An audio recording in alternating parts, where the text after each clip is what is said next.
At Tutankhamun. Have you heard of Intef 1? Let's dive in. Intef I ruled during Egypt's first intermediate period, a time of chaos and division. Unlike the famous pharaohs, his reign wasn't filled with grand monuments or epic battles, but he played a crucial role in reuniting Egypt. He was the first ruler of the 11th dynasty, setting the stage for the Middle Kingdom's golden age. Imagine governing a fragmented land and setting the foundation for future prosperity. So next time you think of Egyptian pharaohs, remember Intef I, the unsung hero. Hit that. That's a real nice video, right? On Intef 1, short, brief, and sweet. But there's only one problem with this video. It's leaving out some really, really huge information. I'm gonna show you. We're gonna go back here. I'm gonna pull this up. So we'll come back here. I want to show you what was lacking from this video that we just saw that is extremely important. If you look at the screen, what I provide for you is a timeline for the flood. And you know, the timeline of the flood is, I have a creation date that is in opposition to the date that Usher, the Archduke or Archbishop of Canterbury, his date was 4004 BC. And the reason that date is invalid and incorrect, because if you use that date, you won't be able to find Joseph, Moses, the correct date for the building of the temple in Jerusalem, and or the dispersion. And what we're going to show you is, if you use 4142 and you add up all the years from when the child is born in the 5th chapter of Genesis, it's like the Bible will say that after 130 years, Adam had a son by the name of Seth. Then it'll say after 105 years, I'm just, don't quote me on it. Seth had a son by the name of Enos, and then Enos had a son by the name of Canaan after so many years. If you add up all those years in between when they start having the sons, you'll get a total of 1,656 years. I've done this in previous videos. You get 1,656 years, and you subtract that from Adam's creation date, you get, this represents the number of years used up from Adam to the flood. So your flood date is 2486 BC, an exact date. If these scholars come up with any other date besides 2486, you know what? I would stop listening to them. Genesis 10:22 says, and unto Eber were born 2 sons. The name of the one was Peleg, for in his days earth was divided. So let's arrive at the date that the beginning of the dispersion. It didn't happen at his birth, but it happened, the book said, in his days. That means while he was alive and while he was moving around before he died. So I simply did real basic math. 2486 is the year of the flood. Arphaxad was born 2 years after the flood. Now I just subtracted the 2 from the 2486. I get the birth of Arphaxad, 2484, the first child born on this side of the flood. That's unique. And then anyway, 35 years later, Arphaxad had a son by the name of Selah. He was born in 2000. I just subtracted the 35 from the 2484, and I got the birth for Selah, 2449 BC. 30 years later, Selah has a son by the name of Eber. I subtract that number from this number, and I got 2419 BC. 34 years later, Selah has a son by the name of Peleg. So this gives me the exact year that Peleg was born, 2385 BC. Remember what I told you earlier about this number right here in the 5th chapter of Genesis? Add up all the years that the children were being born. And I did that here, and I'm doing it here, just to give you a brief, what they call it, a synopsis an overview. I took the 2, the 2, the 35, the 35. See the numbers are coming from here, here, here. 101 years had elapsed from the time of the flood to the birth of Peleg. So now Peleg is critical. You said, what does this have to do with Intef 1? It's critical. You know, when you pick up history, people they carve a piece of history out of history and tell you, okay, let's focus on Intef 1. But there were a lot of things that led up to Abraham and Intef 1 because uh, based on my scholarship, the Pharaoh that Abraham met when he went down into Egypt, the Pharaoh that kidnapped Sarah was Pharaoh Intef 1. And one of the princes that saw Sarah was Pharaoh Intef 2. We're going to, not only are we putting the name on the Pharaoh, which these other scholars are unable to do, we're also going to give you a date for when Abraham went down into Egypt and when he met Intef 1 and what dynasty it equated to. So, you know, I'm messing around with my numbers down here. And so I got Peleg being born in 2385 BC. I bring the number down. Well, the founding of Babylon took place in 2234 BC. Peleg is 150 years old when Babylon is founded. These are factual numbers. And I have other sources for the founding of Babylon. I'm going to look at the first source. I want to look at my first source, and then I give you the other 3 sources. This is Rawlinson, 1873, pages, I guess, 149, 158. Simplicis relates that Callisthenes, I actually practiced that word before I did the video. Callisthenes, the friend of Alexander, sent to Aristotle from Babylon a series of stellar observations made in the city, which reached back 1903 years before the conquest of the place by Alexander. This is me being cynical. Do the math. Babylonian observations was 1933 years before Alexander invaded the country of Babylon. And the date for the invasion by Alexander the Macedonian was 331 BC. I simply added the 2 groups of numbers. I got 2,234 for the founding of Babylon.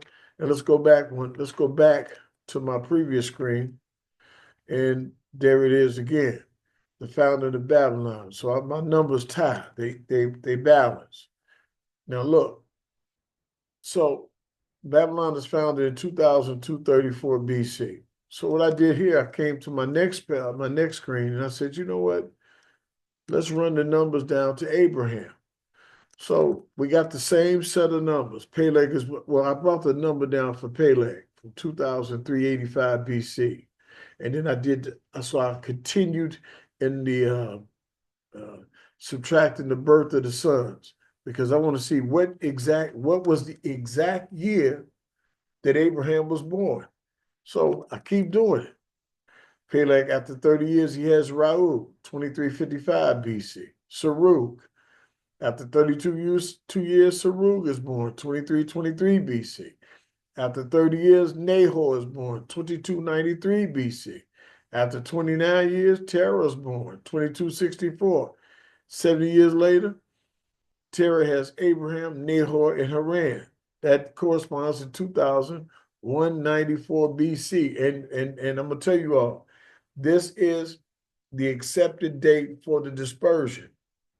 What does this mean? This means that the tongues were scattered, or the people were scattered, and the earth was divided the year that Abraham was born. Now, your Bible don't tell you this, but this is locked in these numbers. It's funny how you have spoken languages, and then you have numerical language. You have as you evolve, you start seeing that these numbers actually tell a story that's being hidden from us. So when Abraham is born, between the years 2197, it fluctuates with these scholars. I came up with the year 2194. and my numbers are based strictly on the scriptures. So you can see that when Abraham was born, this appears to be the time that the dispersion took place and the earth divided amongst the sons of Adam. But there's something else interesting that comes out of this number. Remember, Abraham was 75 years old when he left Haran, and it explains why the one verse in that 11th chapter says that, in fact, well, we take 5 seconds to read it. It says, and it says right here, it says, I like this verse right here, verse 31. It's the 11th chapter of Genesis, and verse 31, it says, and Terah took Abraham, his son, and Lot, the son of Haran, his son's son, his Sarah, his daughter-in-law, his son Abraham's wife, and he went forth with them from Ur of the Chaldees to go into the land of Canaan, and they came into Haran and dwelt there. This makes sense now. You can't make a full-grown man go anywhere, and unless there's a threat of physical violence against him. Other than that, if he don't want to go, he ain't going. So this implies that he took Abraham because Abraham was still what? He was still a youngster. In fact, if you go back and do the math will show you that the year that Peleg died, Abraham was 18 years old when Peleg died. So this would mean that Abraham stayed down in Haran for close to 60, 70 years of his life. This was not a blip on the screen. It was, and the dispersion takes place. Terah takes him, the rest of the crew, they go down to Haran because Haran was submitting. They were also the sons of Shem. I'll tell you something else about this timeline in the flood. Noah, being the wisest of all men on the earth at that time, was the king of the world. Noah was the king of the world.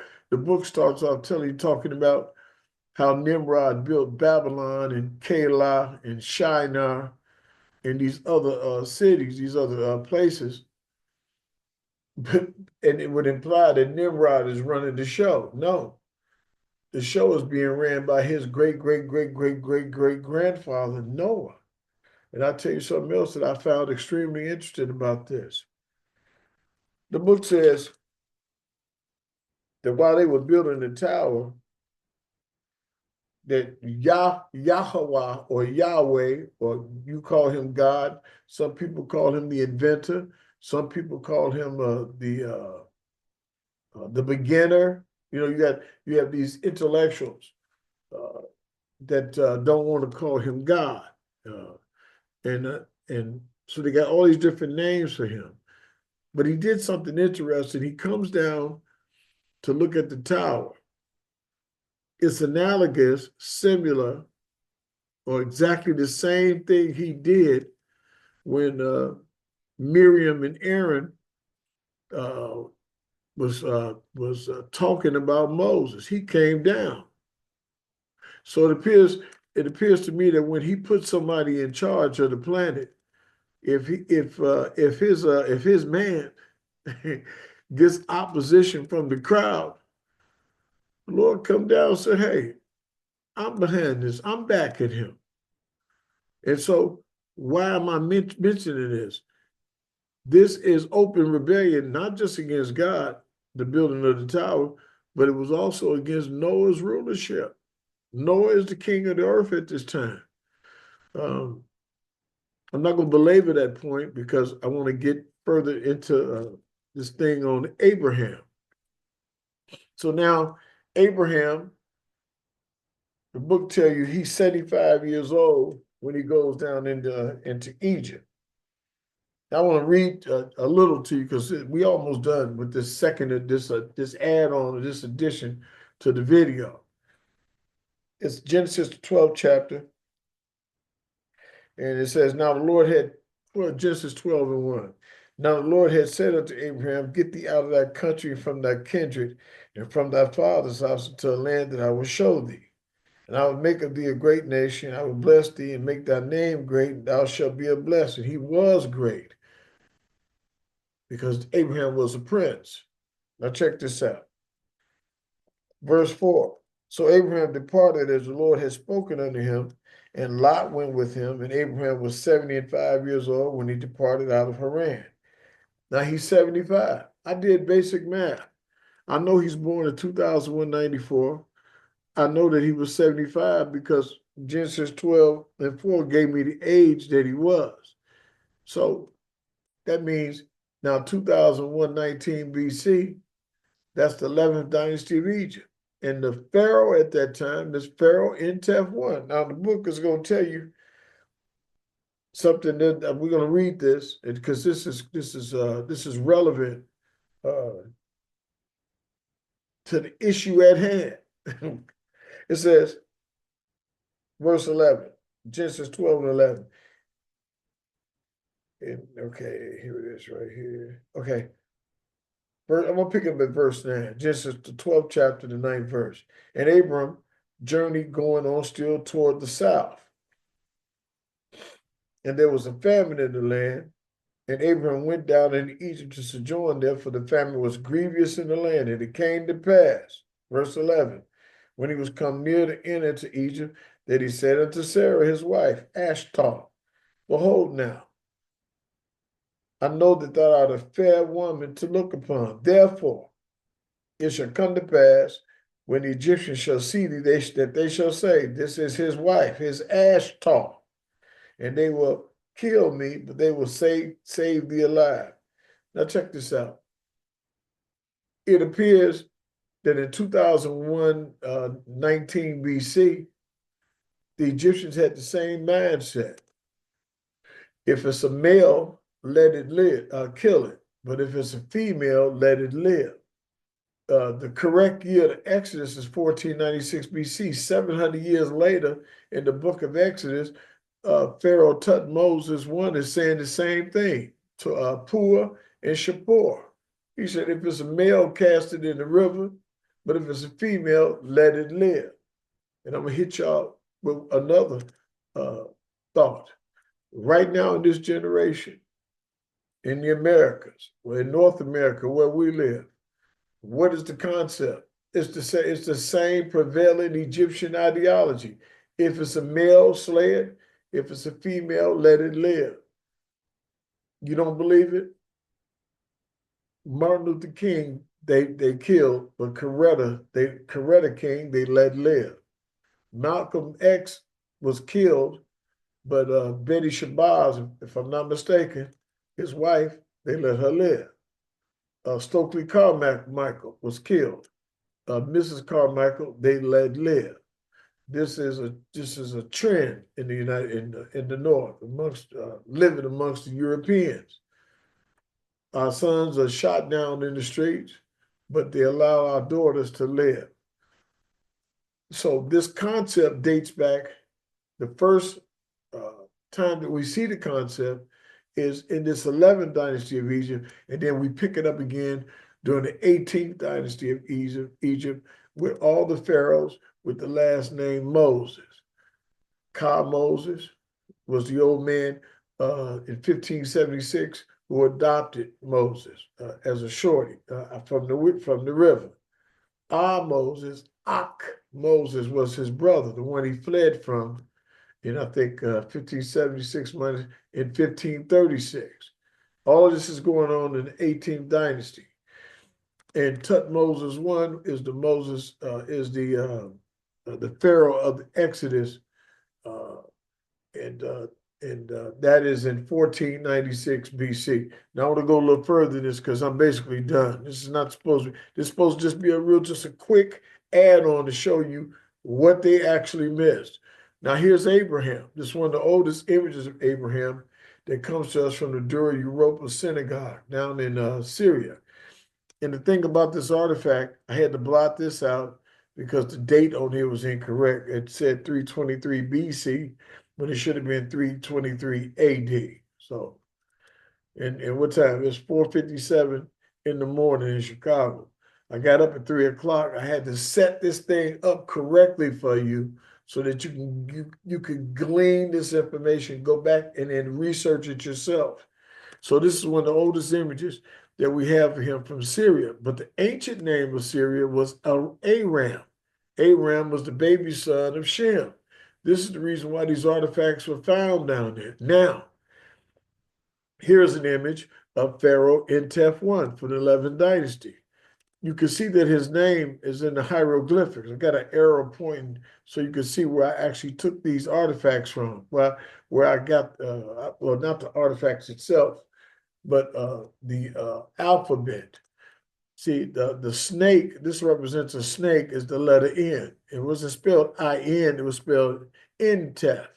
So the letter N is here. There's your snake right here. The letter T in the Egyptian hieroglyphics is this stone. It looks like a turtle shell. There it is right here, T. The letter E is these wind sails. And here go your wind sails over here. And here's your letter F, the snake, Intef. So Intef I is the Pharaoh that this is the Pharaoh that kidnapped Sarah. And the Pharaoh that gave all the livestock and the human beings to Sarah. And he dates back to the 11th Dynasty of Egypt. And one last thing important, it appears that the dating for the Egyptian dynasties, the correct dating for the Egyptian dynasties has been attached to one of the patriarchs. You can the 11th dynasty is coincides with with Abraham. The 12th dynasty is aligned with Joseph and Pharaoh Senuseret and Pharaoh Amenhotep II. The 18th dynasty is aligned with Moses them or Tutmosis them in the wilderness in ancient Egypt, and we get our correct Exodus date from this 18th dynasty.